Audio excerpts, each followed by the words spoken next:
Great. Good evening, everyone. We're just about to get started, so I would ask if any remaining people can just please find a seat. We'll get going. Great. Thank you very, very much. We've got a very exciting evening in front of us. Thank you for joining us this evening. My name is Ian Bruce. I'm the Science and Policy Manager at the David Suzuki Foundation, and I'll be your MC and host for tonight's evening. Tonight's event, the Cleantech Edge, is hosted by the David Suzuki Foundation and the Pacific Institute for Climate Solutions. I'd also like to thank our partners that help make this possible: the BC Technology Industry Association, BC's Cleantech CEO Alliance, Foresight Cleantech Accelerator Center, Pulse Energy, Alterra Power, and our media sponsor, Business and Vancouver, for your generous support. Thank you so much.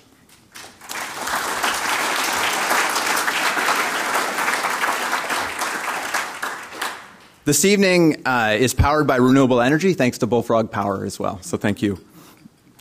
We have an exciting program for you tonight, where you're going to hear about one of Canada's best-kept secrets, a story about Canadian innovation and ingenuity, and about how these forces have been driving Canada's economy, even during tough economic times. The sector offers massive potential for jobs that matter, but it needs to be recognized the same way that governments recognize and prioritize other industries. We're going to hear tonight about what's driving the clean tech sector and how an alignment of economic forces, pollution, both on air and water, the threat of climate change, and as well technology development has set in motion a transformation of the global energy system. To set this up, just so you know what you're going to hear, we're going to have Dr. David Suzuki and Dr. Tom Pedersen, the Executive Director of the BC Pacific Institute for Climate Solutions, followed by our keynote presentation from the President of Analytica Advisors, Céline Bak. The keynote presentation will be followed by a panel discussion with insights from our business leader panel. And then we're going to open up the floor to questions from the audience. And I'm sure there'll be a lot of questions. This is certainly the showing of how many people are here tonight, I think speaks to how exciting this issue is. I'd like to encourage everyone to please stay for the reception and continue this conversation in the foyer over here, where drinks and food will be served. At this time, I'd like to remind everyone that has a mobile device, a cell phone, to please turn it off. We encourage people to share your thoughts tonight via social media. We will be following the discussion with the Twitter handle Cleantech Edge. To start our program tonight, I'd like to recognize that we're on the traditional territory of the Musqueam First Nation. Mary Charles, who was going to offer us an opening remark, unfortunately could not make it tonight.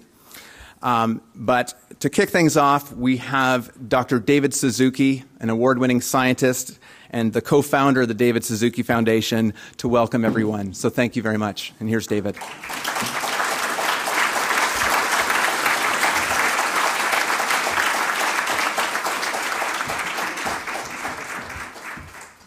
Well, I'm no substitute for Mary Charles, but anyway, welcome everyone. It's absolutely delightful to see the audience here and so many young people.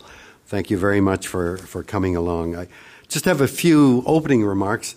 I began my career in the media in 1962 when I did my first 8-part series on genetics. And ever since then, in the media, I've encountered governments that have come and gone. And each time a new government gets in, they talk about the importance of science and feeding the industrial opportunities and so on in agriculture, forestry, medicine, biotech, all that stuff. But in my experience, we have the talent to open whole new areas, and we have done it. But if we don't ourselves as a culture believe that we're capable of it, believe in ourselves, then over and over again I see opportunities that end up going south or to other parts of the world. Canada is a young country, and traditionally our best people have had to go to England or the United States in order to compete in a global world. And we still kind of have this mentality, well, if they're that good, why are they still in Canada? And I think that's a big hurdle for us to overcome. Years ago, I was doing a program on epilepsy, and a man, Dr. Livingston, had discovered a radically new way of early analysis of pre-epileptic conditions. And he applied for a grant from Medical Research Council of Canada and was turned down because no one else in the world was doing this kind of work. Guess what? It's because he invented the whole approach, and he ended up getting a gigantic grant from NIH in the United States, and guess where all that went? Of course, down to where he got his money. Canada has earned, I think, about 5 Nobel Prizes in science, but when you start counting up Canadians who are no longer in Canada who won Nobel Prizes, it's the number is quite a bit larger.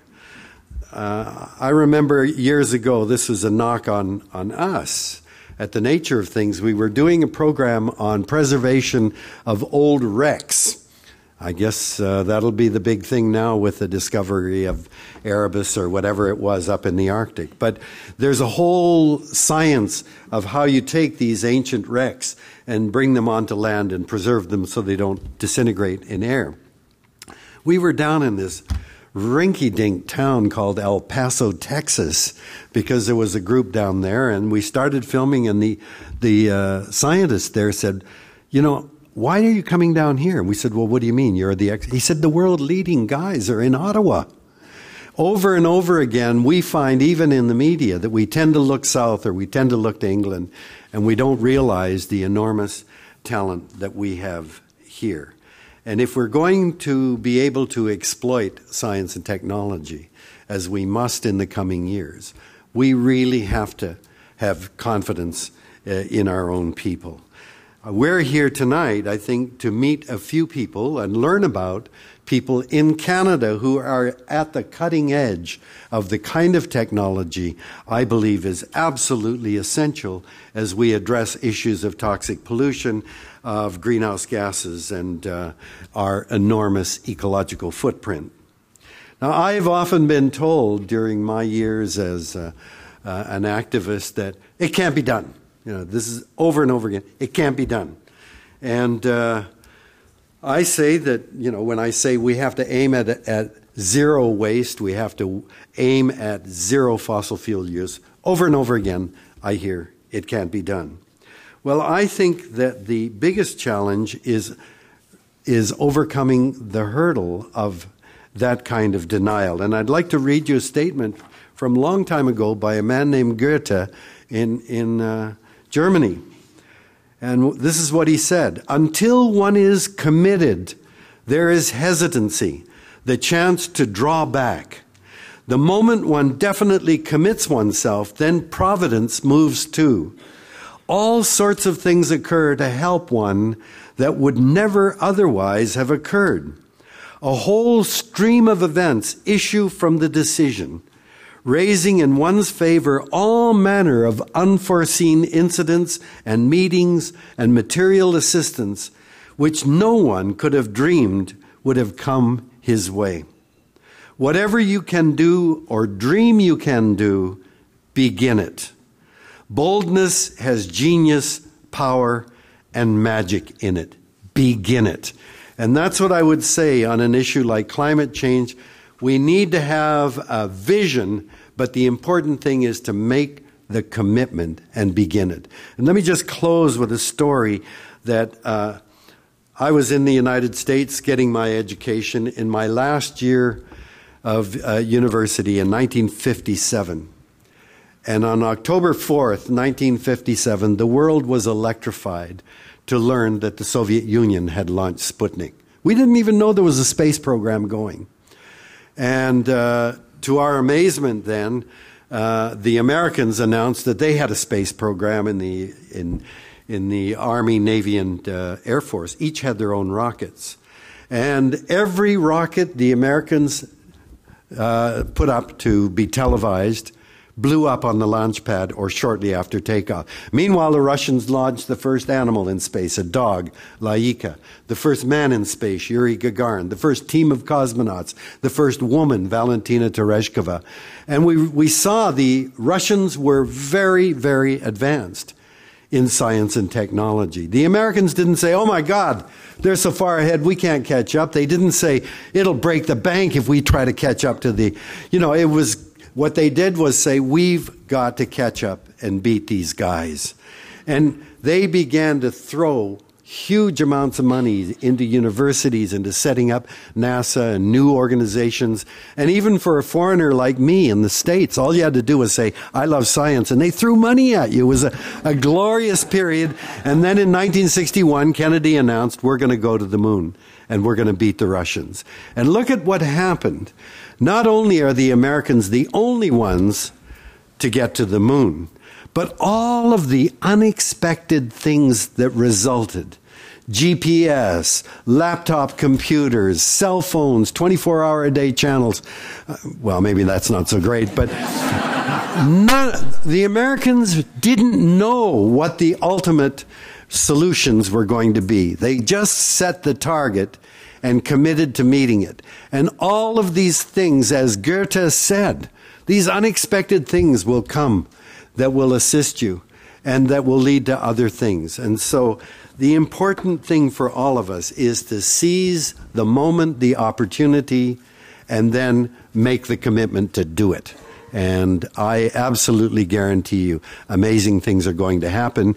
Here tonight, you're going to hear people who've been doing it without the commitment of their culture, their society, or their government, who nevertheless are already bringing in the kinds of changes that we need, but we need to accelerate them. So good luck, and let's get on with the show. Thank you.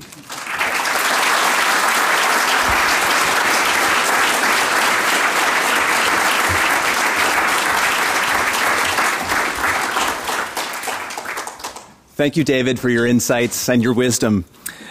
Now, over the past year, one of the world's leading scientific bodies on the science of climate change, the Intergovernmental Panel on Climate Change, has made headlines worldwide with their latest scientific assessment. Their report is led by hundreds and hundreds of experts and scientists, and certainly shows that our businesses and both our communities are already feeling the impacts of climate change now, and that it's affecting all of us. But perhaps the most important finding is actually a positive one, and I think this is something we don't probably reflect on enough, that the impact of climate change is not a matter of chance.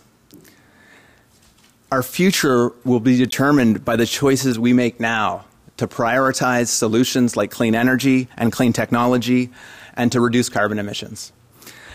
To hear more about the challenge before us, I'd like to introduce Tom Pedersen, who is the Executive Director of the Pacific Institute for Climate Solutions. Tom has previously held the position of the Dean of Science at the University of Victoria. He is a Fellow of the Royal Society of Canada and of the American Geophysical Union. Please welcome Tom.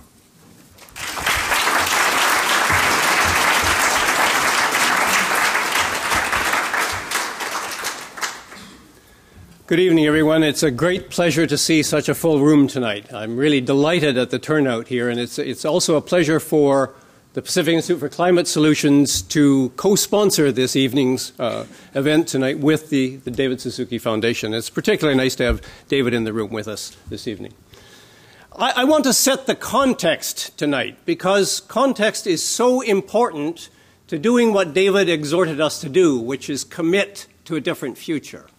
And the future that we are painting for ourselves as a human society now is one that is progressively pushing us into a position of peril. All of you will be familiar with this most iconic image from the earth sciences, the so-called Keeling curve, that shows what has happened with our carbon dioxide concentration in the Earth's atmosphere up to the present time. Today it's at 399 parts per million, and when I was a young lad back here, it was at 310. That sharp increases happened in the lifetime of one baby boomer. Mother Nature has never, to the very best of our geological knowledge, changed the concentration of such an important gas in the Earth's atmosphere at such a pace, as is shown here on the screen. And there's two other aspects of this I want you to be aware of. First, well, let's do it in order. I want you to squint. I want everyone in the room to squint. And when you squint, go ahead. Don't be embarrassed. Squint. When you squint, you can see that this is concave upward. There's an exponential growth rate there. That's really important to recognize. We're not winning in terms of curbing this concentration in the atmosphere. The second thing to notice is look at the annual amplitudes. Back here it was 1.5 or 2 parts per million by volume. And you'll note that it's a bigger amplitude shift now. And that shift was nicely captured in a comment made last week by Michel Giraud, and most of you will have seen this, I hope, on the CBC National News on September 9th, when he held a press conference at the World Meteorological Organization and pointed out that greenhouse gases collectively in 2013 grew at a rate that's the highest since we've started to keep good records. We are not winning. And yet the challenge for us remains incredibly profound, and we need to start winning at some point. We know that carbon dioxide and the other greenhouse gases are driving up the world's temperatures. This is a no-brainer, and anyone who tells you it's not happening is simply lying through their teeth. We know that this is happening. What you're looking here at this on the screen now is thermometer measurements, and thermometer measurements tell the truth. Many, many thousands of thermometer measurements at many, many hundreds of sites, and I want to draw your attention to the upper set of panels. This looks complicated, but it's not. This is the Northern Hemisphere land summer temperature anomaly. This is the change in the average temperature as a function of time going from the 1951 to 1980 30-year period up to just a couple of years ago. Jim Hansen compiled these data at the NASA GEST laboratory. And if you scale them in terms of the standard deviation from the measurements, back in the 50s through the 70s, you see that about a third of the measurements were within plus or minus a half a deviation of that average of all the data. About a third were colder than average, and about a third were warmer than average. Well, let's move on through time then. So we leave the average from those 3 decades as the baseline, and that's this green dotted curve that you see here in the panels. And look what's been happening with thermometer measurements across the land in the summertime in the Northern Hemisphere. The latter 2 decades of the last century, you can see that we've moved from 1/3 being normal, warmer than normal, to over half being warmer than normal. In the previous decade, up to 2010, 2/3 are warmer than normal, normal being defined as the 1951 to 1980 period. And in the last few years, we're up to whatever that says. That's so small, even I can't read it. But it's, 69% plus another 14% here. So we're looking at 84% warmer summers than we saw back when I was a child. Now, for those of you that like statistics, I want to point something out. Back in the 1951 to 1980 period, we had no measurements that exceeded 4 standard deviations from the mean. None. Okay. Look where we are today. We're sitting way up here.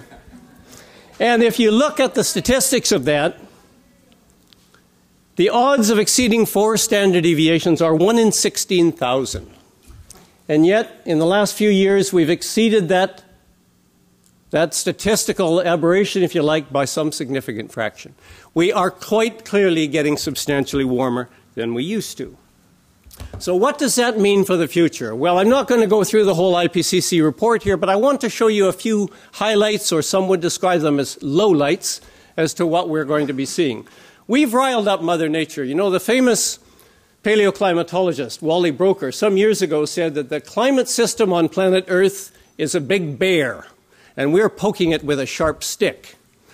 Well, I like to think that Mother Nature is also kind of cast in that metaphorical sense, and that we've been poking Mother Nature with a stick, and she's getting quite angry, and she's increasingly throwing us curveballs. And we're seeing these now with increased frequency around the face of the planet. Heat waves, deluges, droughts, And of course, we are still seeing cold snaps. There may well be a connection with last winter's polar vortex and the ongoing climate change and loss of sea ice in the Arctic. And on top of those extremes that we're seeing, we have to remember that they're now superimposed on that changing baseline that Jim Hansen's data has so clearly described for us. So, examples. The Russian heat wave in 2010.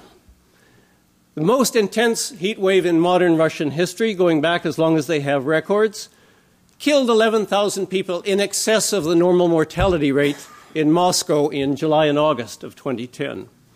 It caused about a third, almost a third of the Russian grain crop to be lost, with a direct economic impact somewhere upwards of $15 billion. Record flooding. You've seen the images from Central Europe last year in June. I could have shown Calgary in June of last year.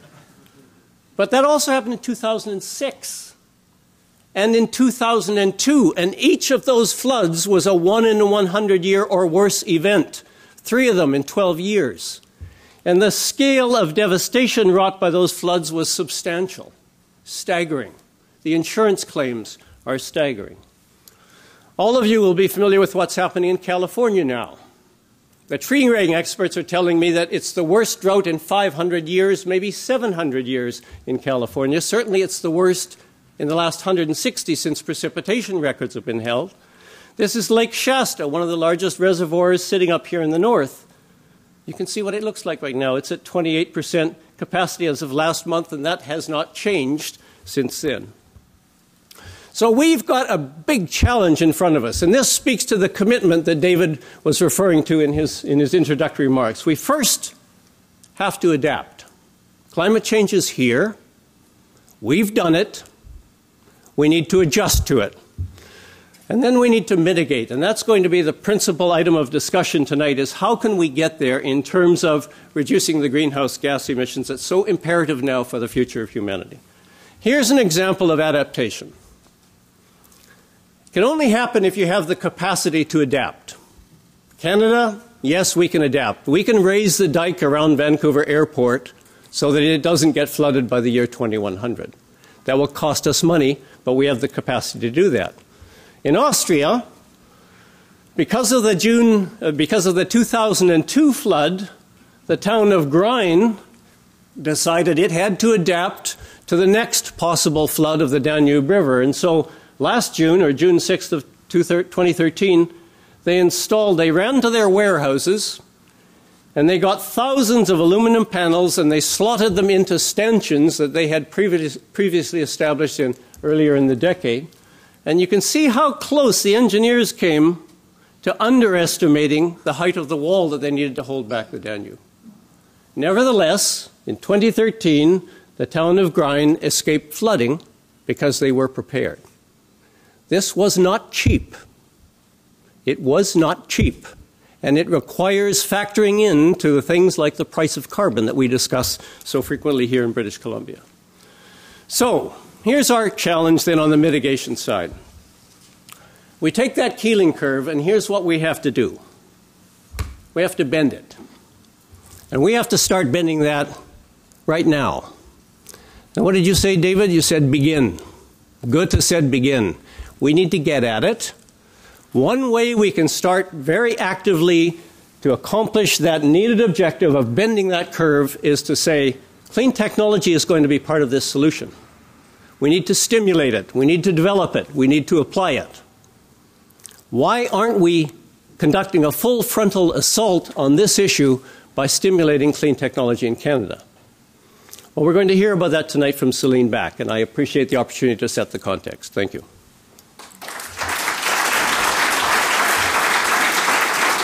Great. Thank you very much, Tom, for clearly showing us the urgency of this issue and the path we need to take.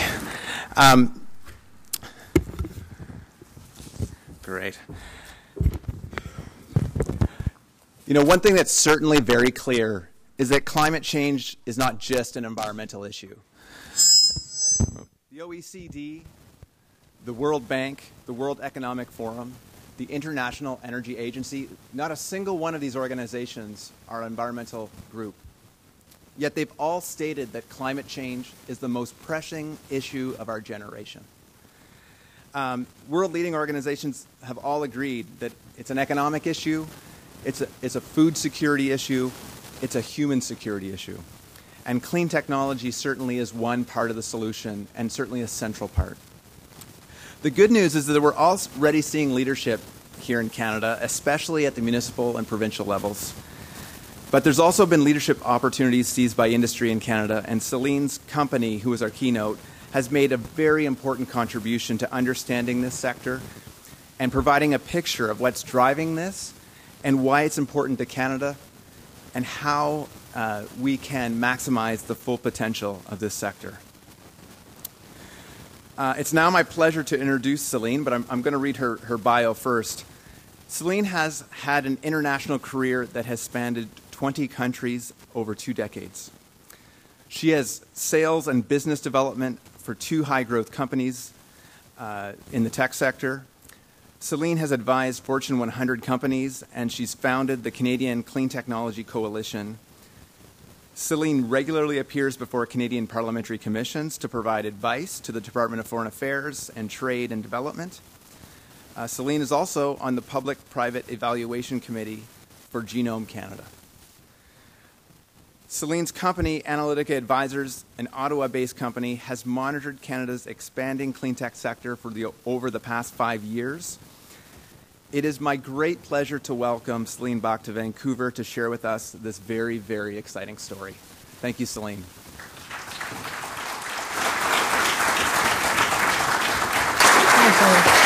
Thank you very much. All right, let's check the sound. So I have 2 mics. Can you hear me? Sort of? Yeah, okay. All right, well, thank you for that very, very generous introduction, and thank you so much to the David Suzuki Foundation and to the Pacific Institute for Climate Solutions for this invitation and this wonderful opportunity to be with you today. We're here to celebrate Canada's clean tech edge and our fastest growing industry, its accomplishments to date, and to consider just where it can lead us and how it can enable us to address climate change and to reach the full potential of growth and sustainability for both Canada's economy and for the environment. I'd like to start by thanking the hundreds of Canadian companies and particularly the people who take the trouble and the time to participate in what is now been for 5 years the National Canadian Clean Technology Industry Report. It would be, certainly, we would all prefer this to be an endeavor that we could easily do by using Statistics Canada data, and that could be sort of automatically occurring every year. But unfortunately, it isn't the case. And so, in order to get to the point where we understand the industry and what the potential is of it, we do this through a very labor-intensive process, which depends on people completing a survey, usually very late at night, when they're on the road far from their family. So I have to give my very sincere thanks to all of them. So you got the pop quiz, right? When you got invited to come here, the pop quiz for this back to school is that, now can you hear me from the lab? Is it okay? Yeah. All right. So what is Canada's fastest growing industry? Is it beer? Is it oil and gas, clean technology, real estate, or natural gas? So my goal today is to enable all of us by the end of the next 25 minutes to be able to explain, well, it is clean technology, and I'll tell you why. So I'm going to start by saying that, it's the theory that decides what can be observed. So Albert Einstein, when he designed and defined new theories, we were able to understand and observe different things. And I think this really applies to all of our concerns regarding climate change and the impact that clean technology can have. So I'm going to start by describing our current theory. The current theory of GDP is a very simple equation. It has 4 parts to it, and those 4 parts are that GDP and obviously the way our governance and our elected officials have to consider the economy is it depends on what consumers invest or what we all spend. You may have heard we're very much in debt, all of us, right? what governments spend, and you may have heard the story isn't a whole lot better for governments right now. So we have deficits at provincial levels across the country. There'll be a bit of an exception federally, but it's not the case across the country. And it also depends on what industry invests. And you may have heard that there are $677 billion on the books of Canada's largest corporations. And as far as I know, nobody's planning on taxing that money. So that money is not necessarily going to enable our economy to grow.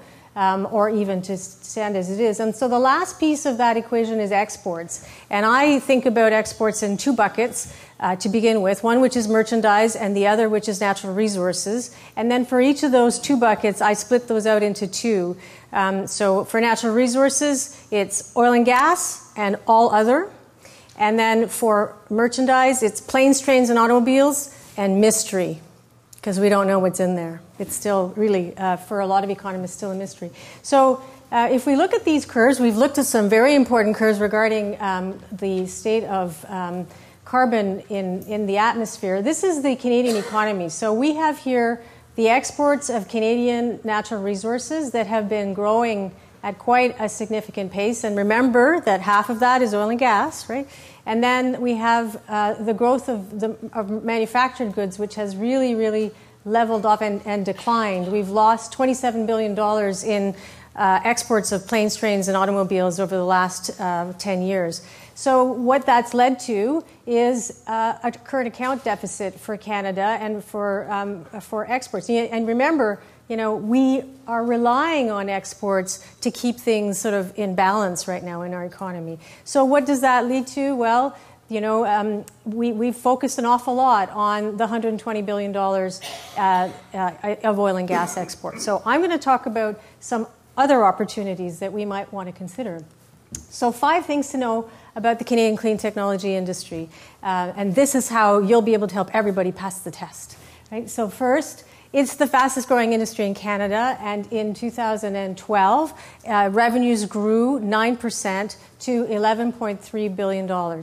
And just in a few slides, I will put that in context. So $11.3 billion, just bear that in mind for a moment, and we'll come back to that.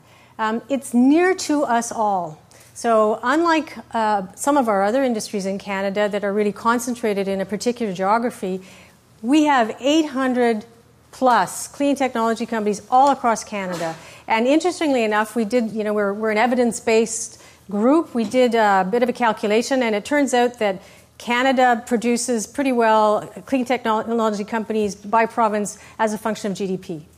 We have a sort of equal innovative capacity across the country. And I have to say that BC was slightly ahead and had a little bit more than its share of GDP. So, and we have solutions for matters to do with clean energy, water, air, and the earth in these 800 companies. So I'm going to spend just a minute talking about the different sectors that we include within the clean technology, and I'm going to preface that by saying, we may think that aerospace is one sort of amorphous mass as an example of a sector in Canada, but in fact, it's a bit like clean technology in the sense that it has many different elements to it. So biorefinery in British Columbia, we have a company called Alterra Power as an example. Power generation, I'm sure you've heard about companies like Endurance and Nextera. In energy infrastructure, we have Coronex. In energy efficiency, Pulse Energy is an example. Phoenix is another that I visited yesterday. Industrial processes, there are a number of companies working to increase industrial efficiency. And then in recycling, recovery, and remediation, we have Alterra. Within extractive processes, Axion is an example. Inventus is another. Transportation is a very well-known one, obviously Westport and Delta Q. And then within water, you probably have heard about Saltworks and Alterra. And then finally, within agriculture, a company that is near and dear to David Suzuki's heart, which is Alterra. So all of these sectors together make up that $11.3 billion sector. Our industry, and the companies have a number of things in common, and so I'm going to go through some of those. In total, those 800 companies employ 41,000 people, And the rate of growth in employment is 6%. So it's a very significant and also growing sector in terms of jobs. This is not one of those sort of political numbers that includes the supply chain and what you do with your salary and all those fun things. It's just the people working in the companies. So bear that number in mind because we'll talk about some comparatives in a minute, 41,000. And then it's a deeply innovative and still small sector in the sense that the smaller companies, and by that we mean companies that have less than $50 million in revenue, are responsible for 3/4 of the R&D investment. That is a counterintuitive finding. I often find myself explaining to people in Ottawa that if you think of private sector R&D investment in Canada, it's $15 billion. And it is a shock to people when you say to them, well, did you know that 7 of that $15 billion is by companies that have fewer than 500 employees? So we don't often have that conversation about the importance of small companies in innovation in Canada. So we've kept track of R&D since 2008. $5 billion is a big number. We'll show you some comparatives for that in a minute. And 3.5 of that is by the smaller companies. So here is another graph, which is a good graph where it goes up. We don't need to bend this one down. So we have the number, the 5 billion. This is the part that smaller companies are responsible for, and this is larger companies. And the total R&D last year was 1.1 billion. So deeply, deeply innovative. This is a bit of an eyesore, but the takeaway is that Cleantech is only investing only a little bit less in R&D than the Canadian aerospace industry. So obviously really appreciate the story that David Suzuki told earlier about aerospace. Aerospace R&D investment in Canada is a $1.3 billion investment a year, and Cleantech is at 1.1, so there's about a $200 million difference. And you can see that it's holding pretty steady. The traditional sectors down here with mining, agriculture, forestry, hunting, oil and gas, they're all together. They are investing a little less in R&D than this young sector. And you should expect this. A young sector should be investing more. And in the number to bear in mind is 10%. A more mature industry like aerospace will be investing more like 4%. And it's an intensely competitive industry. And by that I mean these are companies that are succeeding in selling internationally. And in fact, half of the industry's revenues are from exports. And I think we all need to maybe think a little more and talk a bit more about exports because it's in the technology industry. Canada's a small country. We obviously have things that we need to apply our technologies to here, but nobody can attract enough capital for a technology company and sell only in Canada. And if you're attracting capital and not selling internationally, that's not going to last for very long, right? So exports are very important. If we really begin to really pay attention to this industry, we could develop an export industry in the order of $32 billion, and I'll show you some comparables to that. But it's a great deal of money for a manufactured sector, and you saw earlier that oil and gas exports are at about $120 billion. So this is an industry that is focused on the world. I'm not going to spend too much time naming all the different markets that people are looking at, but perhaps just to focus on, the U.S. is obviously important, but the rest of Europe are the countries that are not the big, the UK, France, Germany. It's the other parts of Europe that companies are engaging in, and China obviously is the second most important after those two. Pardon me? So this is the export piece. Canada is responsible for about 48% of revenue. This is where Canada exports to. This is where our companies are looking, where they're selling to. Thank you very much. Yeah. No, thank you, Rudy, for the question. Please interrupt if I'm not being clear. So where are companies wanting to sell? So this is another way of seeing the data. The U.S., the rest of Europe, China, Australia, rest of Asia. Sort of for future consideration, Brazil, the rest of South America, that's excluding Mexico, China, the U.S., and the rest of Europe. This is a very important number.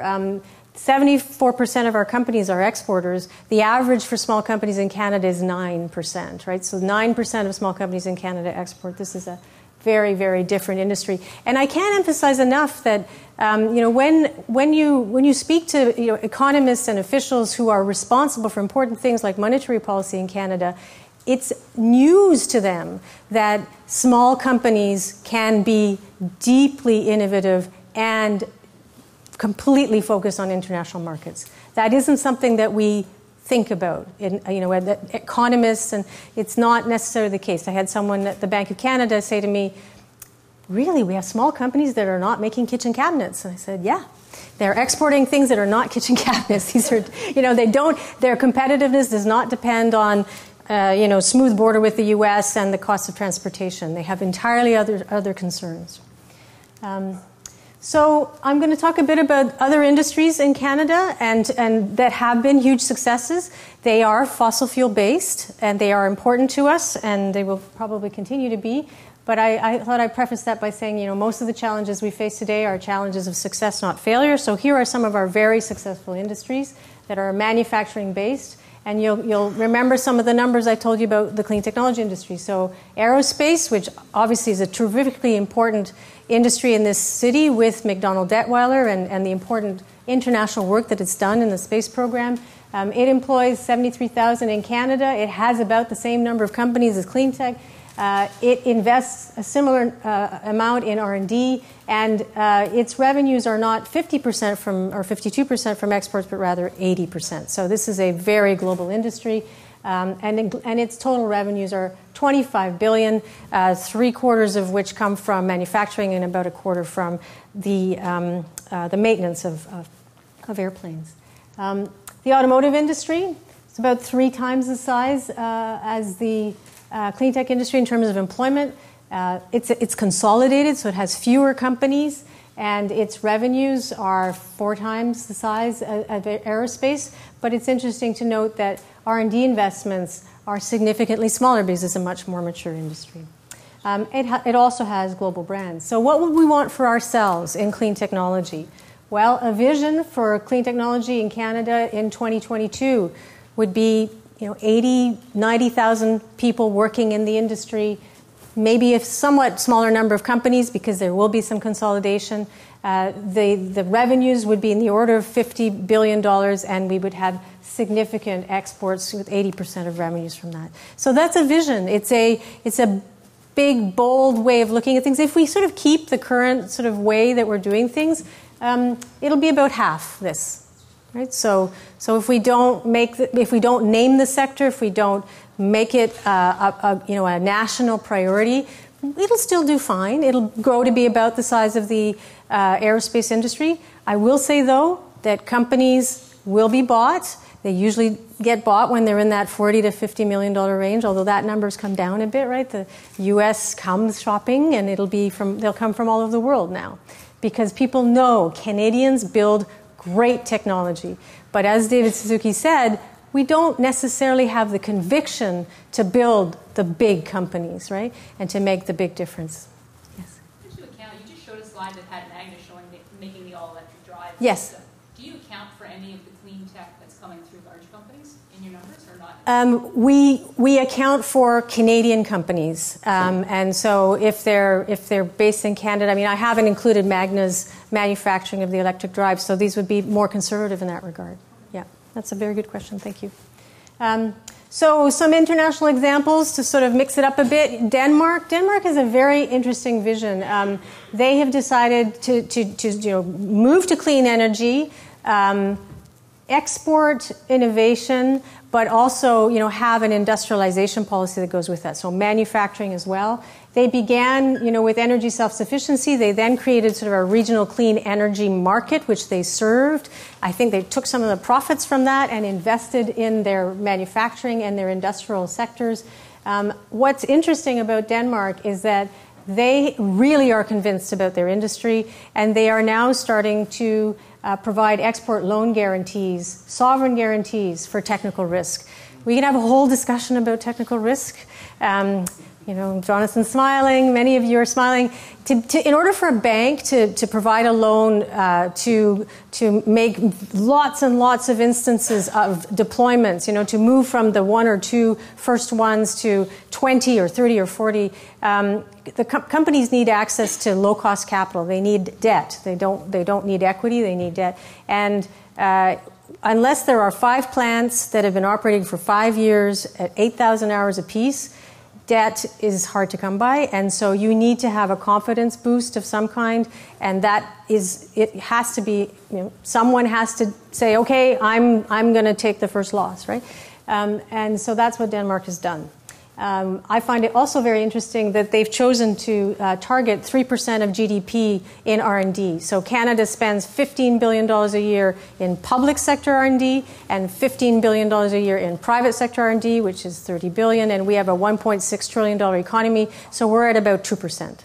We would have to raise the bar to $45 billion, most of which I'm assuming from the private sector to do that. So that's an interesting benchmark for us to bear in mind. So China is all about growth, as I'm sure all of you would agree.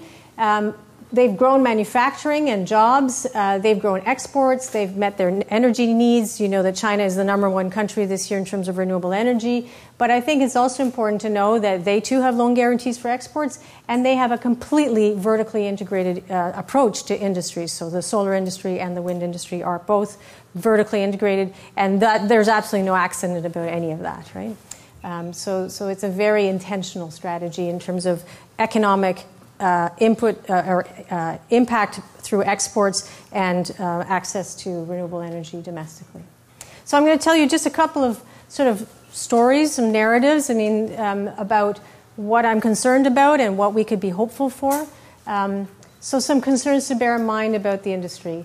Analytica advisors, you know, we basically, you know, identify hypotheses, and if we possibly can, we test them, right? And so one of the hypotheses we had was that we were not selling our fair share or having our fair share of the global market. And so for each of those 10 sectors, we identified 7 or 8 subsectors, and for each of those, we figured out the global market, and we looked at the growth rates, and we established that the global market for clean technology is about $1 trillion. Well, 11 over $1 trillion is 1%. Our share of the aerospace industry is close to 4. So you're 4 times less than where we should be. And, you know, in terms of just general trade, it's 2.6. So if we were to, you know, have 2 or 2.5% of the global market, that would be $50 billion with 100,000 people working in the industry and $1 billion in R&D and 30 or more billion in exports. Despite all of our successes in innovation-based industries, all of our manufacturing sectors are under pressure. It's difficult for the aerospace industry in Canada to maintain its $25 billion in revenue. We know that automotive is shrinking. And as people who are concerned with the environment and who are very worried about climate change, we should be very concerned when we hear about manufacturing declining in Canada, because what happens when it's a whole lot more difficult to build a manufacturing industry than it is to build a pipeline, right? So when we have a problem with our current account, you can all decide, you know, what's going to be politically the easiest thing to focus on. So as environmentalists, we need to care about manufacturing, whether it's in clean technology or in other fields, because it causes certain things to happen in terms of priorities by elected officials. And the last thing is, we haven't named this as a sector. I was speaking to Peter about this yesterday, and the Canadian Clean Technology Coalition, and I need to give a shout out to Velma McCall, who co-founded the coalition with me 4 years ago, and to Eric Murray, who had the vision as a leader in British Columbia to be a founding member of the coalition. The first thing we asked for was this to be recognized as a sector. So we wouldn't need to do ridiculously difficult primary research on an industry. We would have, you know, a defined sort of status with Statistics Canada. We would have, when the Bank of Canada does a research report on the export industries that will help grow the Canadian economy, it would have environmental goods as a sector. You know, they did a great report 2 weeks ago on non-energy exports for Canada. God bless them for doing that. but environmental goods is not identified. Like, we can't track it. When we go to the WTO, there's a great process underway at the WTO at the moment to eliminate tariffs on all environmental goods, and China's at the table, and China has tariffs on environmental goods. Well, we don't even have the list of the tariffs that we should bring to say this is what, so it's just not quite what we need, right, to be at the best of our game, right, to make this a really professional and growing industry. So this is terribly important. I guess I would say we're in the sort of pre-institutional sort of phase of the industry. We're in the institutional phase in terms of climate change. We have institutions that are focused on this and that are professionally considering it and doing academic research. That doesn't exist for this. So 3 reasons why we should design the economy we want to include the clean technology industry, why resilience in our economy could be improved because of clean technology. The first one is that very, very important for me as a mother of 3 children, is that 20% of the employees in Canadian clean technology companies are under the age of 30. And you're probably aware of other industries like mining and utilities where there's deer in the headlights. There's going to be massive retirements in the next 5 years, and they are not going to be able to complement, to take on the people they need to even just keep the normal processes going. Clean technology is attracting young people who have decided to invest their careers in this industry. And I can say that the number one skills gap in the industry is not engineering. It's sales in international markets. These are skill sets that require the humanities, require language, require psychology. They require us to be able to express the value of these solutions in international markets, in complex businesses where you need to make a case to 5 different people who have 5 different sets of concerns. I think young people are perfectly placed to do that with education that enables them to work in different cultures, different markets, and to express the value of technology. It's a big market. I talked about this. It's $1 trillion today. We think it'll be at least $2.5 trillion annually. I know David Suzuki referred to $90 trillion over a 10-year period, if I remember right, 15-year period. So, they're not orders of magnitude different. And finally, I think it brings Canada together. I mean, we are going to fight climate change and environmental degradation by binding our country together with something that we care about and build economic resilience at the same time in the age of climate change. So, ladies and gentlemen, that's why the clean technology industry is the fastest growth industry in Canada and why you should care about it. So thank you very much.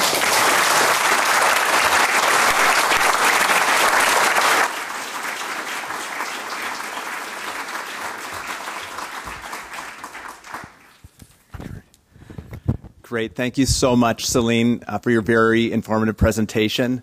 I think one big takeaway that I take from this is that we really do need good information to make good decisions and make good public policy decisions, and certainly something we need to take into account in addressing the issue of clean energy and climate change. We're now going to start to kick off some of the discussion with our business panel. What I'm going to do is introduce the business panel and then ask them to come up on stage and give a quick response to Céline's presentation, taking into account really the pivotal role of how your businesses are contributing to BC's and Canada's innovation economy. So I'm going to introduce all the panelists first, and then I'll ask you to come up. I know, Jonathan, you've got some slides. So to start, we're going to have Jonathan Rhone, who is the chair of BC's Cleantech CEO Alliance.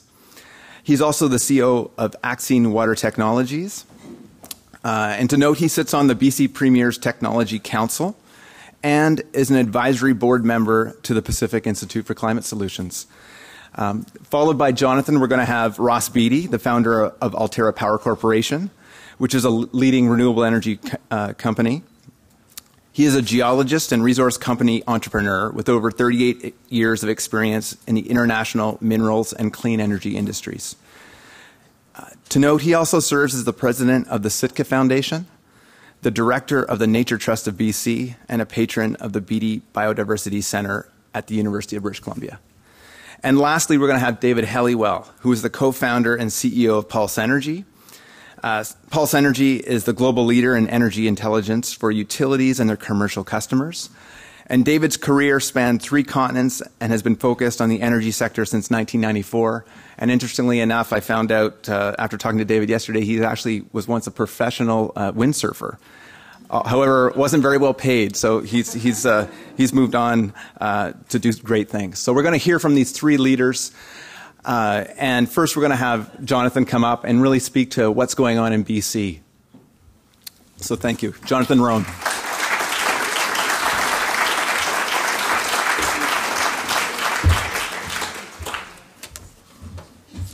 Thank you very much, Ian. Wow, there's a lot of people here.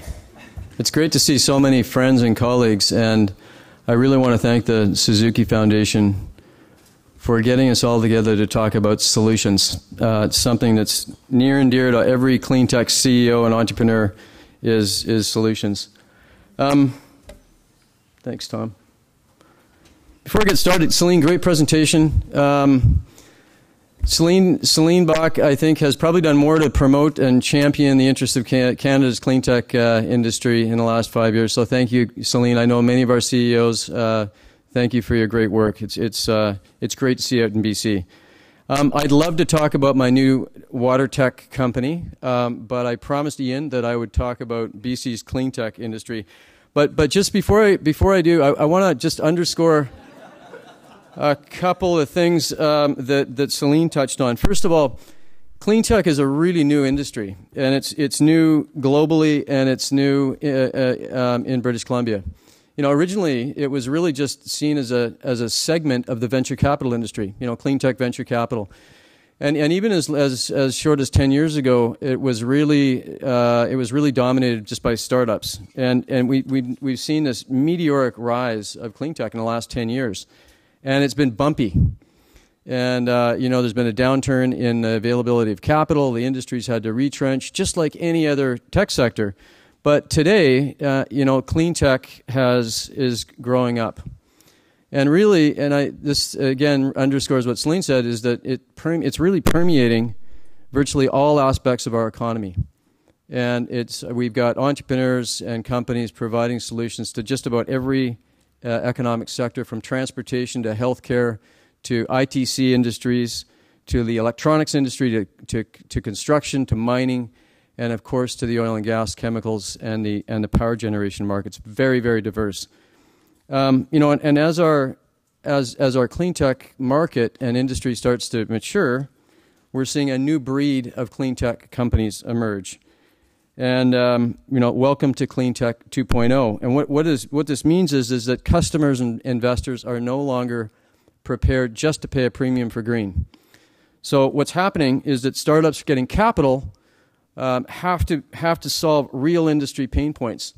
And they have to have a disruptive technology that not only moves the dial on environmental performance, but also on cost.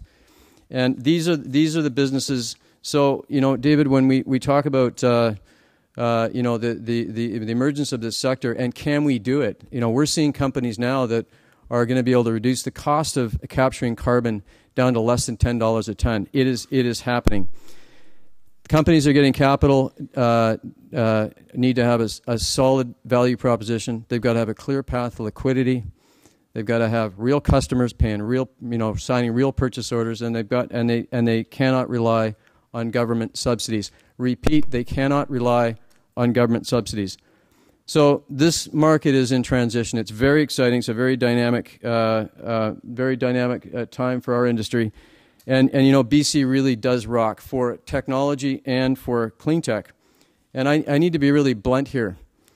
This is a huge economic opportunity for our province.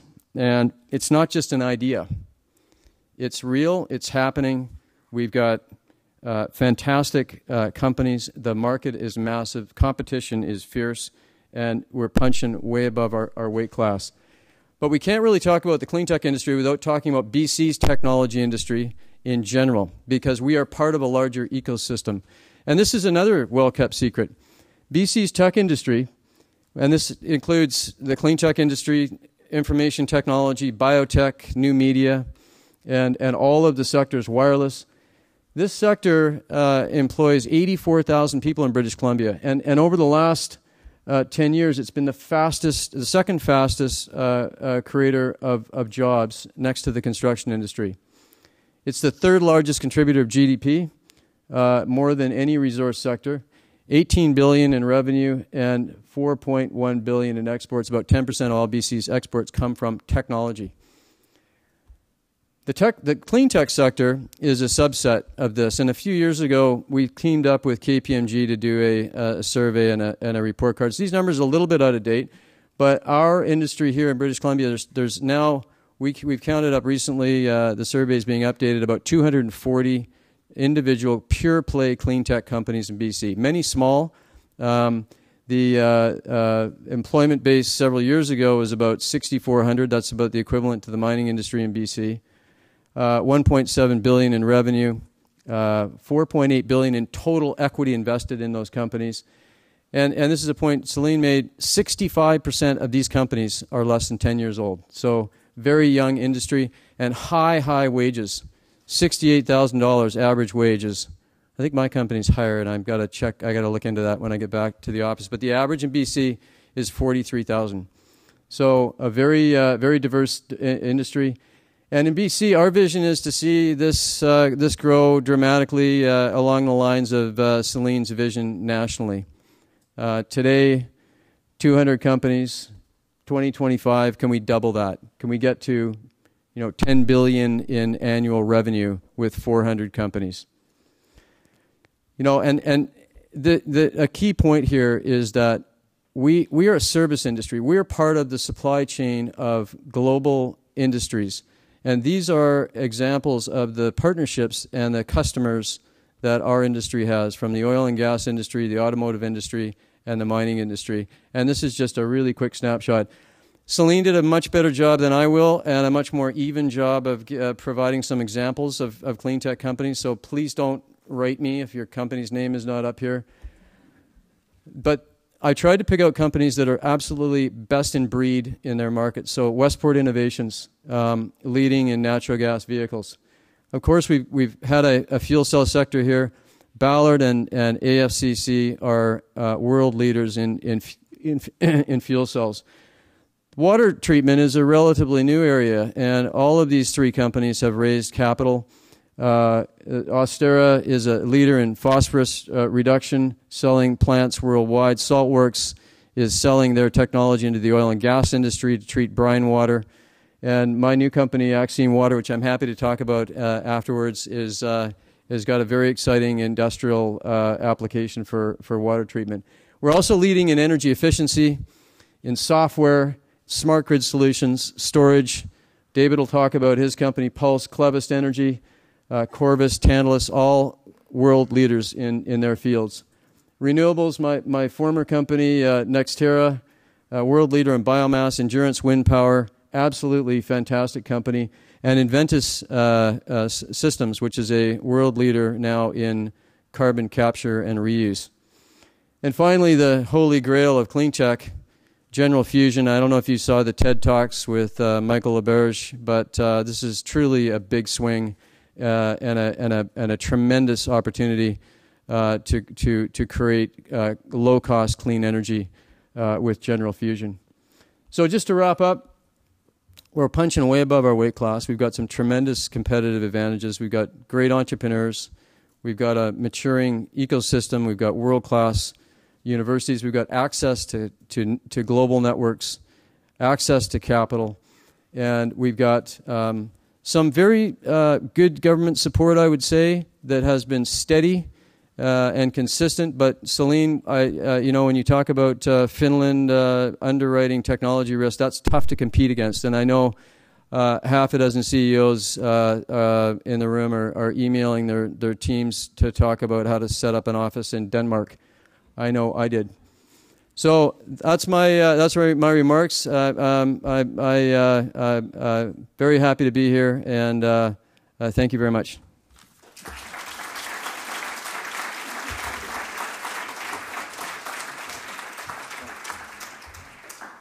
I'd now like to invite Ross Beaty to the stage. And as Tom Pedersen earlier pointed out, we need to move to a low-carbon economy or a zero-emission economy in the future.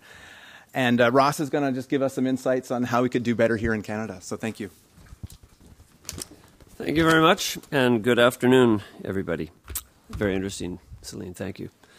So I'm going to talk a little bit about renewable energy. It's something I do with my company, Alterra Power. We're a mid-sized company, the largest Vancouver-based renewable energy company. We produce about 600 megawatts from solar, wind, hydro, and geothermal. So the first thing I'm going to say is that there is no such thing as clean energy. Every single one of these technologies has negatives. Really, the best environmental solution for true sustainability is energy conservation. But because we have a lot of fossil-based energy generation today, which we must eliminate, ultimately we must eliminate this to create a truly sustainable solution for the world. One of those solutions to eliminate it is to replace it with clean energy. Solar, wind, geothermal, and hydro. Those are the pure forms of truly clean, truly renewable energy. They were once called alternative energy just a few years ago, but no longer. They're mainstream. And why are they mainstream? Why is clean energy the fastest growing new energy source in the world? Because it's successful. We've had massive growth in its use globally. New technology is making clean energy economic without subsidies. Because so much energy now is being produced from clean sources, costs are absolutely plummeting. Wind power is about half of what it cost 5 or 10 years ago. Solar panels are 1/5 of what they cost just 5 years ago. Economies of scale. It's also accepted now by capital markets as being low risk. So there's a huge amount of capital flowing into the sector. It's supported by the public. People want clean energy. Sure, there's lots of NIMBYs here and there, but by and large, public all over the world say clean energy is what we want. We want a sustainable energy solution. We do not want carbon emissions that really harm the potential of our world for future generations. People understand this, by and large. And governments, of course, want to satisfy the people, by and large, so they're behind it. And this has been a real sea change over the last 5 or 10 years. And the other thing, of course, is that clean energy is really based on permanent, free energy sources. The alternative, dirty energy, let's say, carbon-based energy, is based on depleting, expensive, risky, politically complicated energy sources that will certainly cost more if we end up with a true cost for carbon. We have that in British Columbia to some degree. There are many countries in the world that now have a carbon cost. We need every single country, every single carbon user has to pay the true cost of polluting the air and ultimately destroying our oceans. That will come. It must come. So what are the big trends in clean energy? First, of course, is that the supply of clean energy is exploding. In 2013, $207 billion was invested globally for new clean energy sources, of which Canada had about $6.5 billion. It's a small business in Canada. It's a huge business in the world. But in 2013, Canada was actually the second largest market for clean energy investment in the G20. Wind increased last year in Canada 40%. Solar increased 50%. Off a fairly small, low base, but these are very, very impressive numbers for growth. Costs are declining. As I said, the public is accepting clean energy. China is finally on the page after years and years, almost decades, of inexorable, dramatic, massive increase in China's energy production from coal, with the obvious results of just a disgusting climate over there for air pollution in the cities. Finally, China realizes this is a problem. It's a problem environmentally and it's a problem socially. And China is taking massive steps, and actually has now for 5 or 6 years, to shift away from coal-fired generation to clean energy. They've got the world's largest wind farms, the world's largest solar farms. They're producing more solar panels than anyone else in the world.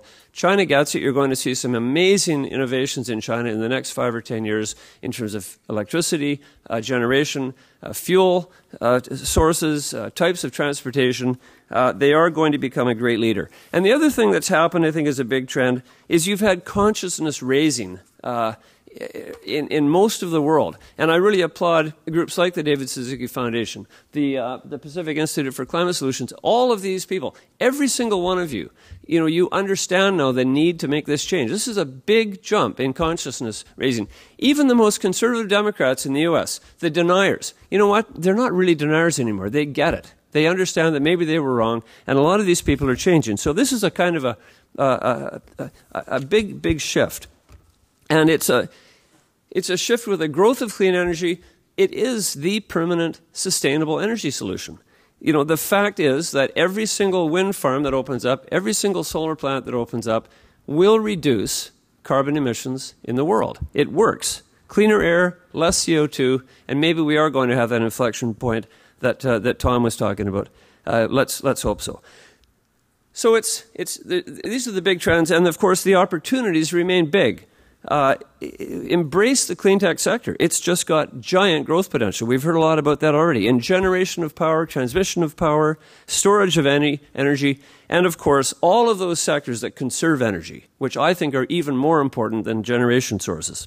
Look at what Elon Musk is doing in the Tesla business, for example. He's making an electric car. This is an absolute game changer, the way he's doing it. He's making it cool. He's making it mainstream. He's using not only a vehicle solution, but a battery solution. He's got a generation solution.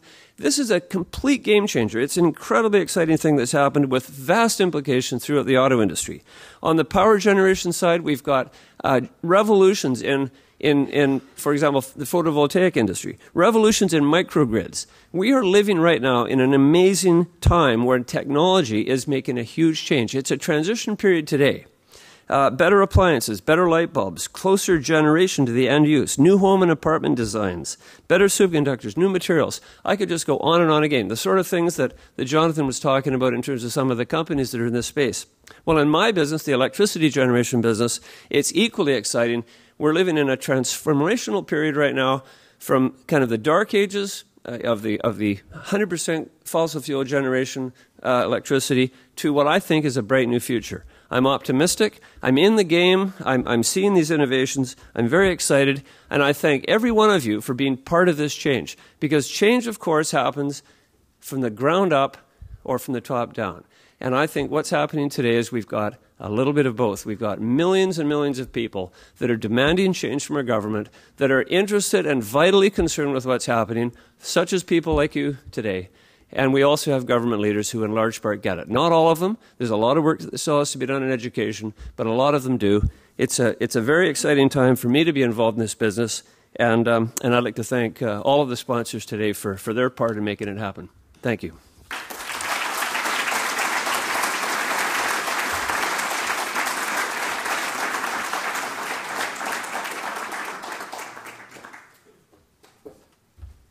Great.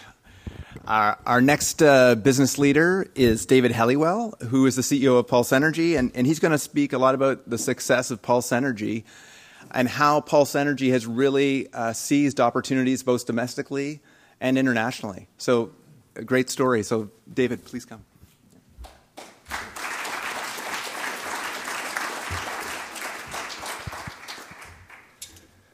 Thanks very much. The first time I ever talked in this room was for a BC Innovation Council startup prize, where we were the runner-up, and I remember I was sweaty and shaking, and my knees were wobbling as we went up to stage, and it was our biggest check that we'd ever gotten. It was $75,000. That was, I don't know, 10 times bigger than anything we'd ever seen as a company. So this is a happy room for me. On that thought, how many people here are interested in working? First, I'll start. How many people here work with a clean tech company today? Okay. How many would like to work with a Cleantech company? Okay, good. We're hiring at Pulse Energy. Just know that. And then third question is, how many of you would like to actually start your own Cleantech company? Okay. Rudy's in, so you should talk to him too.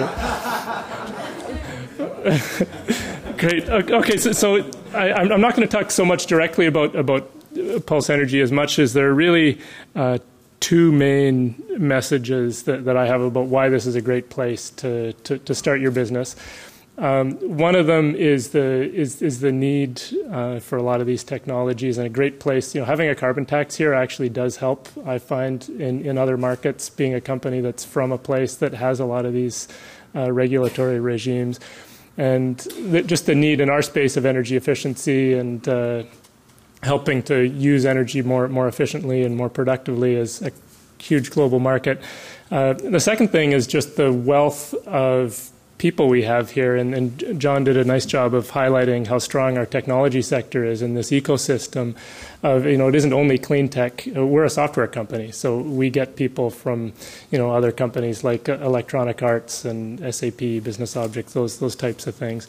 So it's a really wonderful place to go to find people to work with you. Just briefly, just to get a sense of where we're coming from, at Pulse Energy, we call ourselves an energy intelligence company, so we help utilities to better understand and engage their business customers. We've now got about 1 million businesses around the world in our system. We talked in 2007 when we started the company about getting to 1 million businesses when we had 10, and I'm sure I got laughed at the time, but we're now starting to get there. And really, something that's really interesting that we hadn't planned on when we started the company was that the environmental benefits have sort of become a collateral benefit to what we're doing. So British Gas, for example, has taken our platform. They're about 10 times bigger than BC Hydro. They use us for all their business customers, and they don't care about energy efficiency. They care about their customers being loyal and not dropping them, sort of like a cell phone provider would here. But they're happy to use some reduced energy usage as a way to keep their customer relationship sticky, to keep them as a customer and sell them other products and services, which is really interesting. Just like a cell phone company will put you on a lower fee structure to keep you as a customer. So there are ways, again, just echoing what John was saying, that people aren't going to pay a premium for something that's green from our experience, but if you can get the true business drivers and bring on the collateral environmental benefits, there's a big benefit there. In terms of, I just want to come back to one thing that David Suzuki was mentioning that definitely resonated with me. I mean, the number one word of commitment, and then the connection with that is begin it and just get started. I mean, our mantra at Pulse Energy is start fast and iterate, because that's where things really happen. For those of you who are interested in starting a company, a word of wisdom that I got from my co-founder, he'd been the co-founder of a local company called Crystal Decisions. Crystal Reports was their big product, and he was their CEO. And so his advice to me when we were talking about just getting started was let go of all the supports around you. So that means no consulting income, no side things, definitely no grad school at the same time, just all these things that I'm sorry, Tom, but just all these things that give you an easy out and that indicate kind of partial commitment. And I did say to him, well, it's easy, you're a billionaire to say that, but it's true. Feeling that pain and being fully all in, fully committed is what it takes if you're actually going to begin something that turns into something really significant, I think. Thank you for your nice words about the success of Pulse Energy. I mean, those of us who are here feel like we're just getting started for sure. We're definitely we're 70 people. We'd love to be one of those, bombardiers in the clean tech space, which sort of brings me back to, and so does John and Ross and a lot of others. I'd argue that, just this is getting to the Q&A section, I guess, with my last 5 seconds on my clock, but that we don't necessarily need a large number of customers, of companies either. We need some of those really big companies that are at the core, because I'd be interested to see what aerospace in Canada looks like without Bombardier, for example. And those really big ones. And we obviously have to start a lot of fires to get those going. But I hope some people in this room are going to start those fires and make those real pillars of the clean tech economy in the years ahead. So that's it for my words, and let's get to the Q&A.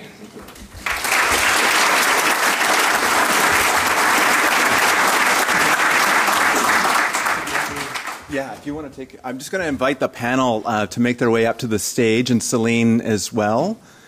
Could I ask some of our staff, Ryan and Winnie, if you're in the room, to come up? We have some microphones for our question and answer period, and we're going to open up the floor. So think about some questions. Just to get things started, as people think about what they want to ask our panel or Céline. Certainly one of the big things, Céline, when I saw your presentation that really pops out is this is really important information that can help shape our dialogue in the country when it comes to the national conversation we're having about the economy. I just want to ask the panel in general, and Céline, if you have some ideas, what more can we do to get this information out there?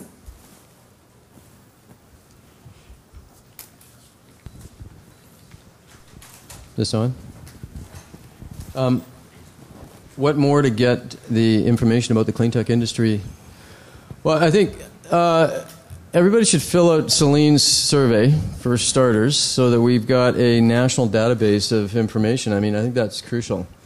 As Céline said, one of the problems that we have in our clean tech sector is that it's not a sector.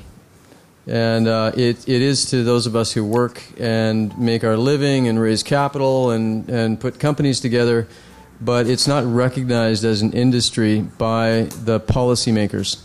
And I think that's crucial.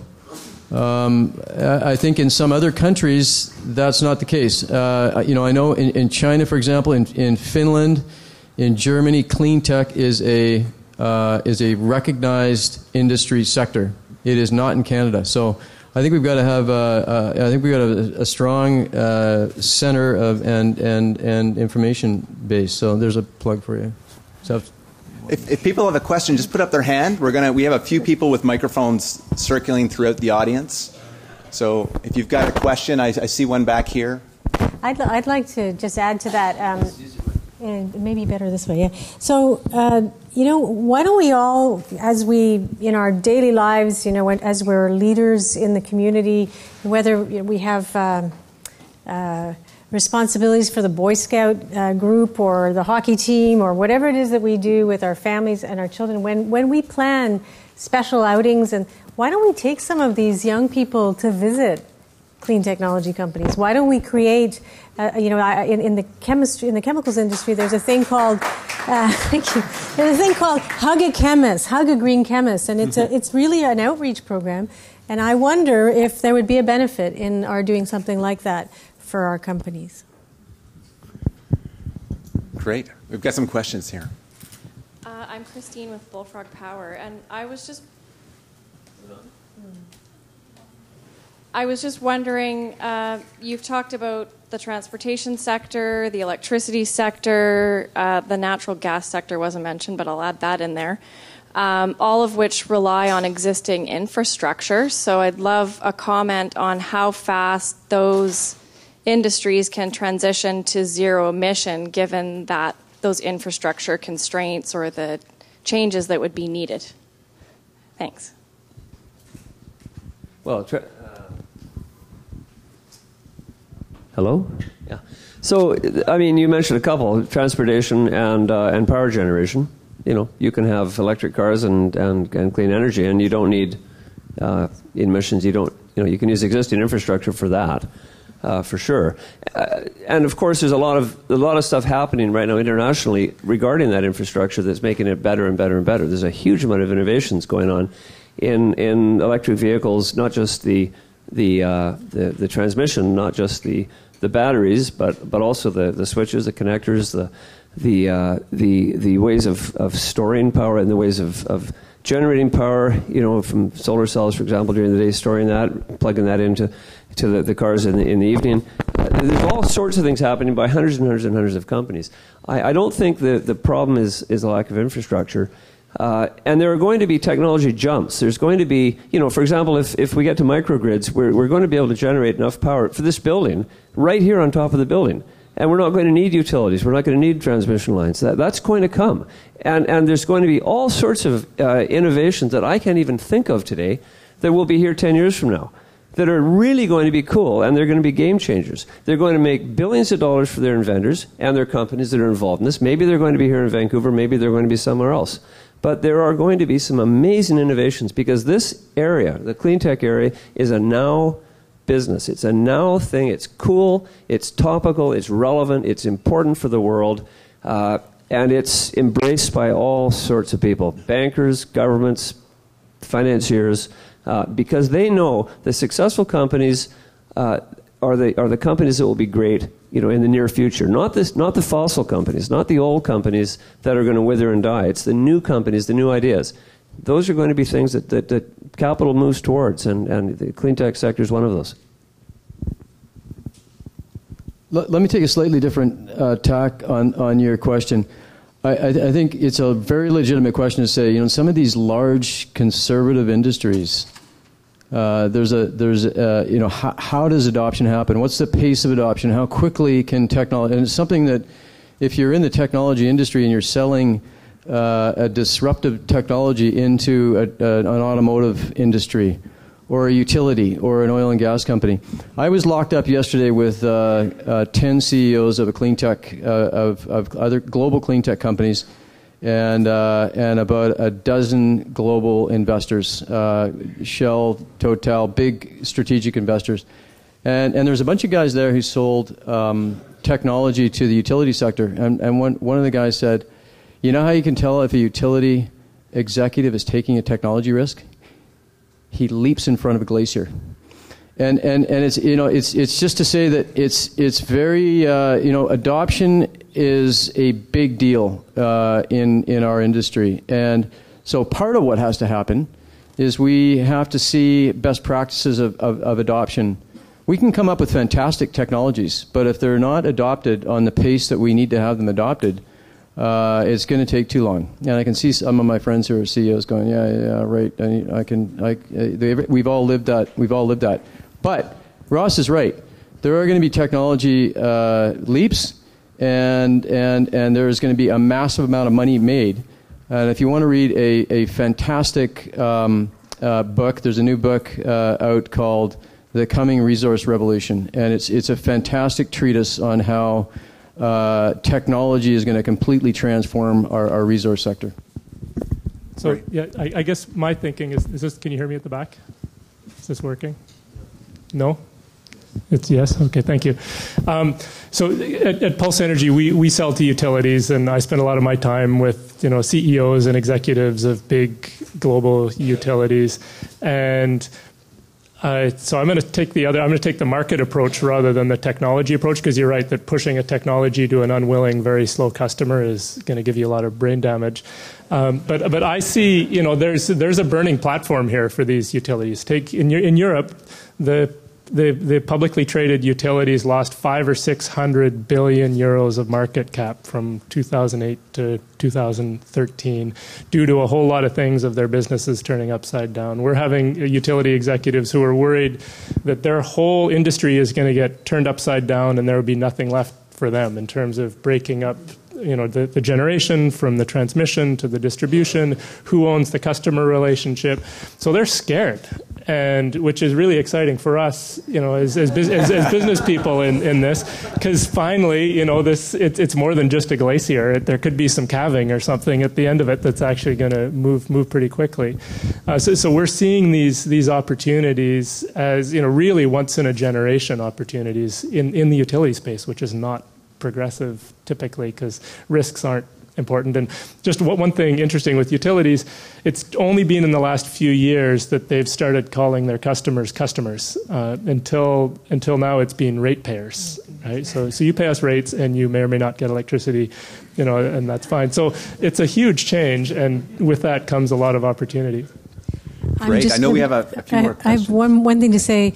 I was a leader in 2 globally successful Canadian technology companies, and we had no Canadian customers. Wow. We had customers all over the world. We were the world's best, and one of those companies was sold for $1.2 billion, and we still didn't have a Canadian customer. Great. I know we have some questions at the question at the back. Hi, James Glay for Clean Energy Canada. I had a question about policy. Ross, this might be one that you'll be welcome to hear. I'm curious if the extent to which low-carbon public policy creates an environment that fosters clean tech, that it makes it more attractive for clean tech investment, particularly in BC around the carbon tax. Does that send a signal to potential clean tech investors that we're open for business? Has that made a difference? So yes.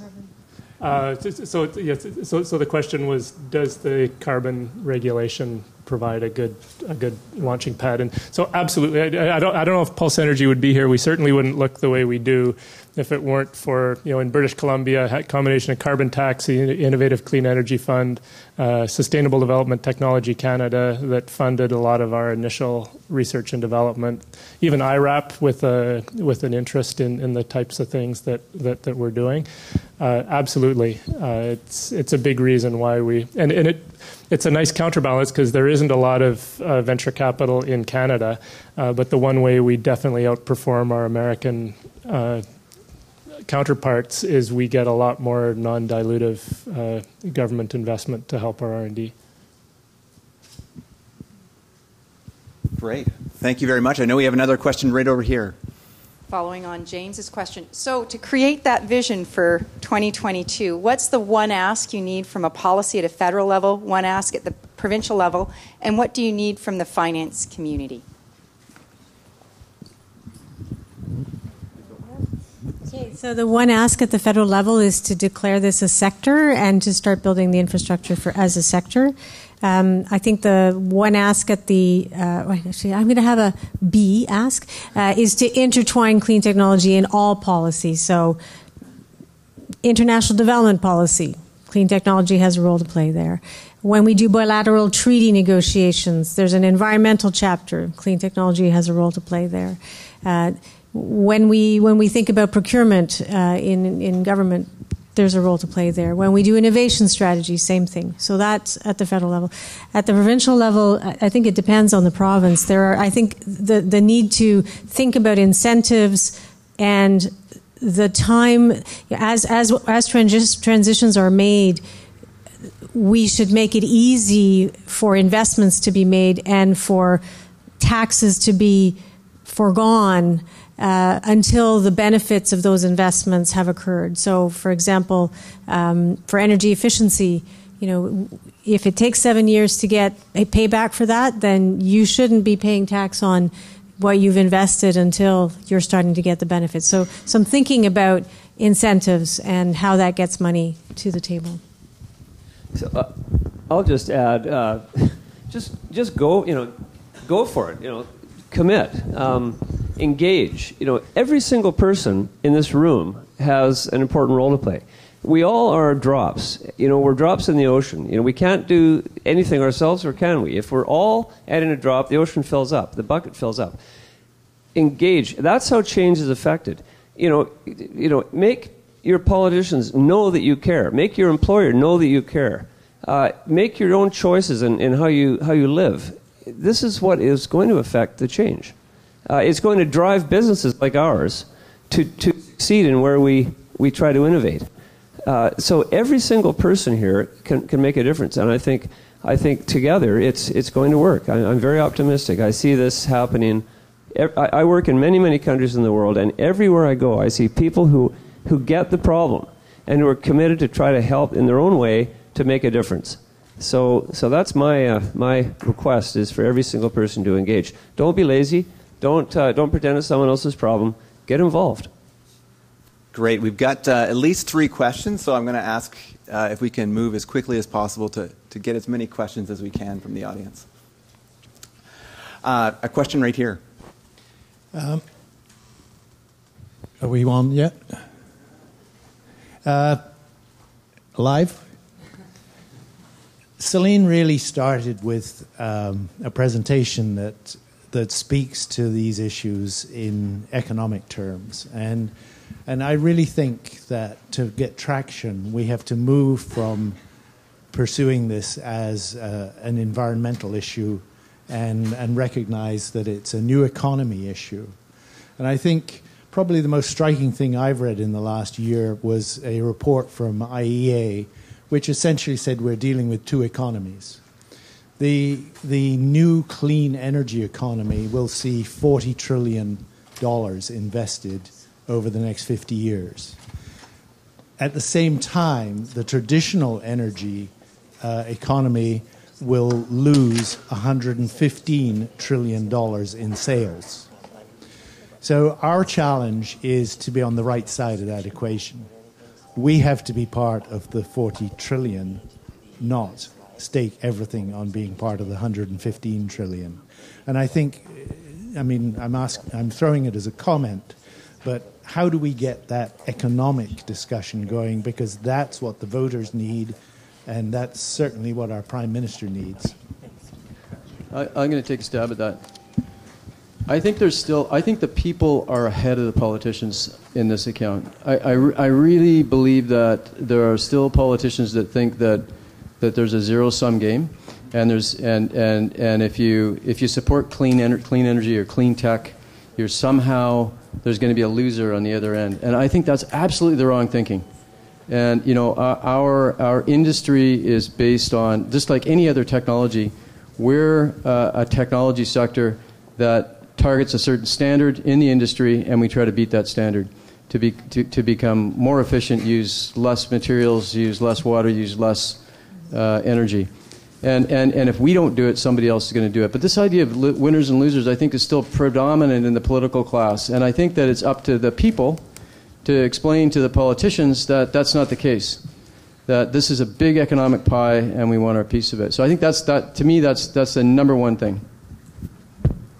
We've got another question at the back of the room. If you could identify yourselves as well, that'd be fantastic. Sure, it's Alex Boston. And Ross, you acknowledged people there, they acknowledged the impacts. Can you speak up? Yeah, please. Ross, you acknowledged the impacts of a lot of renewable power companies. You also acknowledged the important power that each one of us plays as individuals and much more broadly those outside this room. And the question is really fundamentally about social license. And one of our challenges in this jurisdiction in British Columbia, microhydro, a very important role to play in providing clean power, but it's really got a bit of a compromised reputation because of some of the adverse impacts. Ontario, wind certainly has a negative reputation with many constituencies, as do other renewable power companies. In other jurisdictions, I think it's much more positive. I think Nova Scotia has created a very good policy environment. And so the question is mostly for the private sector, what role does the private sector play in ensuring that we continue to have a social license to enable these technologies to move forward and effectively, cost-effectively, and effectively manage our climate change challenge and provide clean power? And then what role does the public sector also in terms of creating policy? Like, we can certainly see social license is fundamental to other energy sectors, and it's one of the reasons that there isn't the rapid development of pipelines in British Columbia. Well, that's a big question. It's a question that could take a long time to answer. I'll see if I can make it short. Every single thing you ever do in the world that has the rubric development around it has negative attributes. Every single thing. There are going to be people who don't like it to be done in their backyard, people who don't want to be done anywhere, and to some degree, it's it's really hard to get that social license, speaking generally. But for sure, every single project, be it a mine or a pipeline or a clean energy project, a hydro plant or a wind farm or a solar farm, has to have support of the people. It has to have support of the communities where you're working. It has to have the support of the government, which usually acts in the best interest of the people, and that's absolutely fundamental. There's a lot of disinformation and goony stuff about renewable energy that it's just scare tactics by people who have a reason to be opposed to it for ideological reasons or otherwise. You have to skate through that stuff. But every proponent of every project has to get that social license, has to convince people what they're doing is right in the big picture. Not necessarily to the guy who has the misfortune of living underneath the transmission line that's needed to send power from A to B, that's absolutely needed. Or maybe the poor people who have to live under a wind farm that they don't happen to like those turbines. So to some degree, the governments have to take the collective will or the collective good and trump necessarily some individual good. But it's critical. It's fundamental, and it's if you don't have it as a company, you cannot develop anything. It's critical. But generally speaking, I think with clean energy, most people understand that it's good. And most people are supportive. But I come right back to my very first comment in my talk. There is no such thing as clean energy. All forms of clean energy have negatives. The best form of sustainable energy dealings is conservation, using less. That's it. So technology that has the ability for us to make use of less energy to allow society to function, to me, is the number one thing that I would shoot for. You're here. But on that, just to Alex, for your question about specific things that companies can do, and actually I think it's something that companies can do as well as nonprofits and individuals, is not at the project specific level, but really overall is working with regulators and helping, because regulators are even more risk averse than utilities. But if you can show them the way to set up a program that's going to enable a whole lot of good things to happen, that's really important. So taking examples from other places, making it nice and tidy, even writing a few letters. It's crazy how 2 or 3 letters sometimes can really sway things with regulators. That's something that we can all be active in as private citizens and private companies. Great. We've got time for 2 quick questions, and then we're going to have continue this discussion at a reception. So we've got 2 more questions. I know we have one at the back here. Thanks. Yeah, Paul Shorthouse with the Globe Group. And just, we've got some great programs and initiatives that are underway, obviously nationally, SDTC. We've had provincial programs like the ICE Fund. We've got sort of non-financial programs and some really good leadership at the city level, Vancouver, Surrey, others with demonstration sort of programs or accelerators and such. Is there any jurisdiction or innovative programs or initiatives that you've seen outside of BC that you really wish we had here that would have helped or could still help the Cleantech community and your companies do really well or become more successful and grow over time? So that's sort of a question out to the panel in general. If there was one initiative you've seen in another jurisdiction that you wish we could bring home, what would that be? Well, to start with, I get this comment all the time from other clean tech CEOs, particularly from the U.S. We have some really long-term stable programs in Canada, like SR and ED tax credits, like the NRC IRAP programs that have been in place for a long time, and they haven't been whipsawed by changes in politics.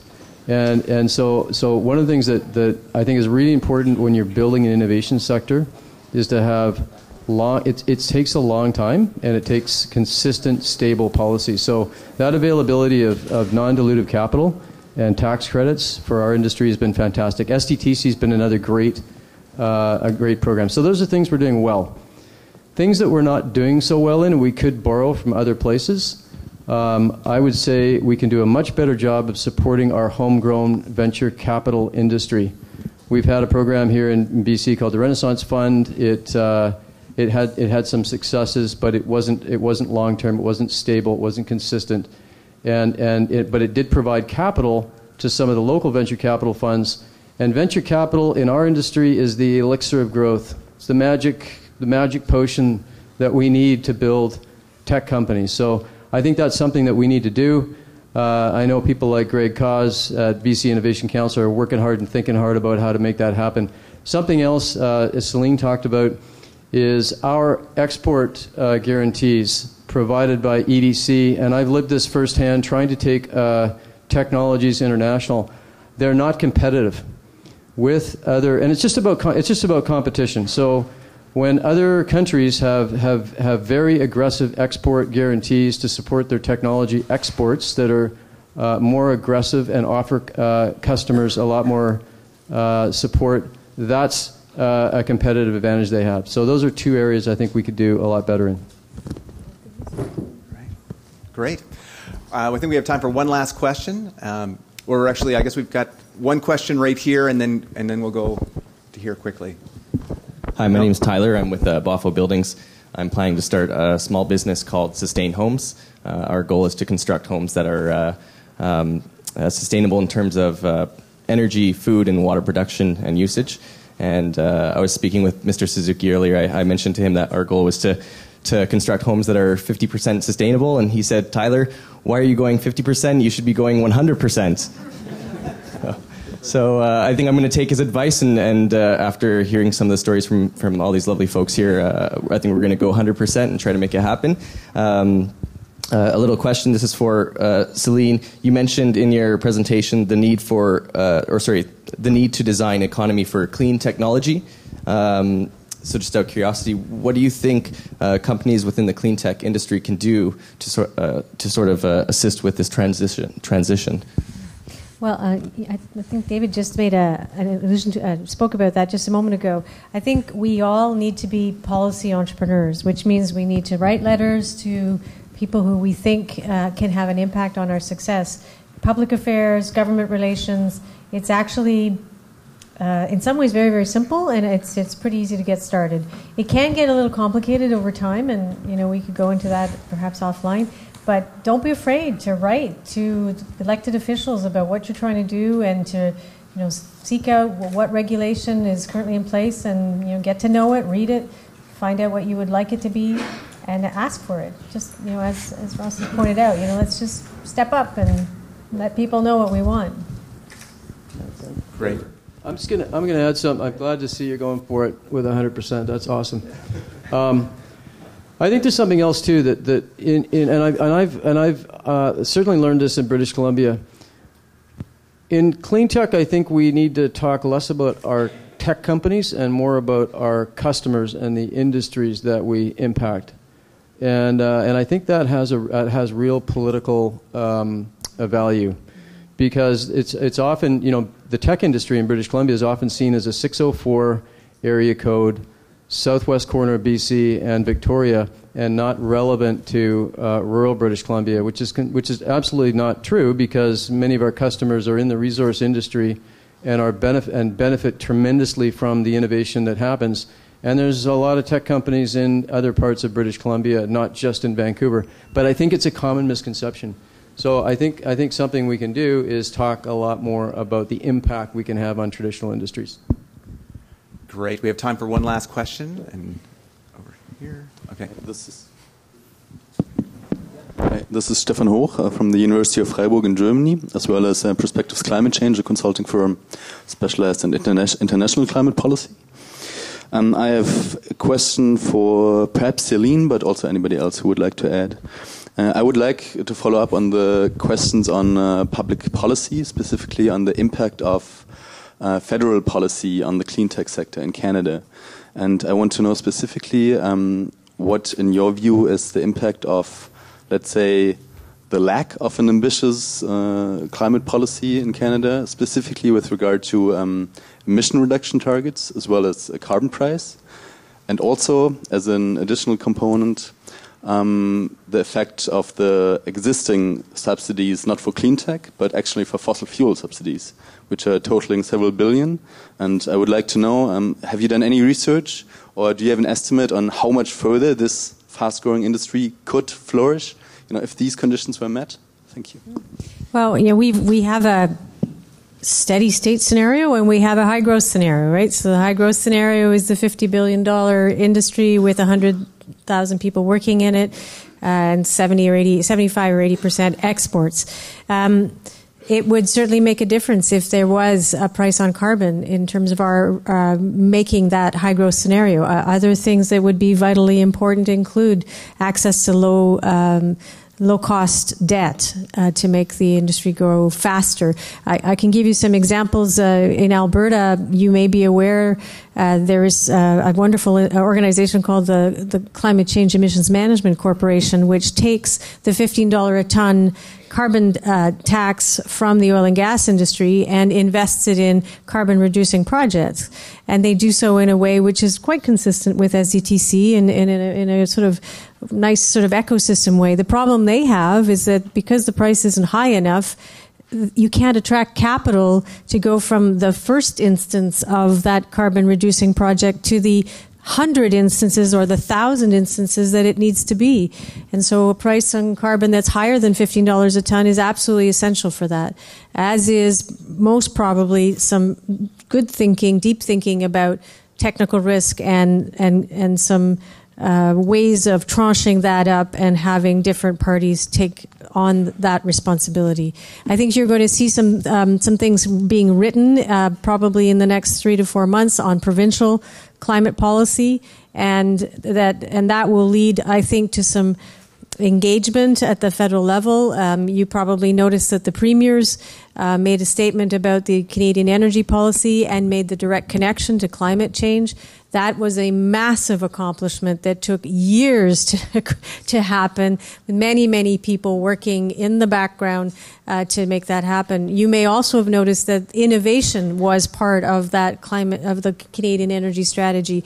That too, just the mention of that word was a huge accomplishment. So I'm optimistic. I think the pieces are coming together, and it'll start with provincial, and then we'll see how the narrative gets built at a federal level. So maybe just one thing to add on that. I consider, for sure, all the federal subsidies going to oil and gas, where I started my career and John started his career. It could get way more impact on the economy if it was sustaining and helping to build what Céline's talking about. But I think it really is worth emphasizing. We've talked about the province, also the city. I mean, here in Vancouver with the Greenest City Action Plan and a lot of real tangible actions. I mean, they did pilots with us and other companies to get them started.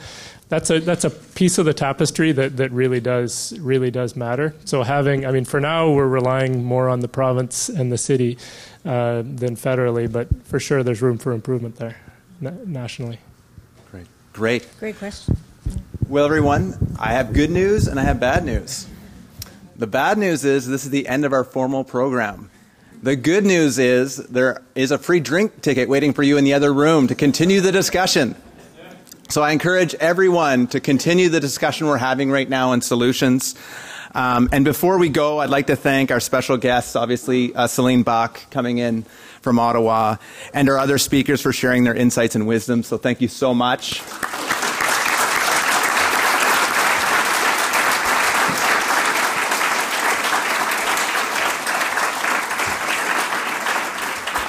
I'd also like to thank our partners and sponsors on tonight's event. Thank you. SFU Segal Building here and the venue and the technical staff. Thank you very much. And for the incredible work of volunteers and staff that are here tonight helping out. This event would not have happened without you, so thank you so much.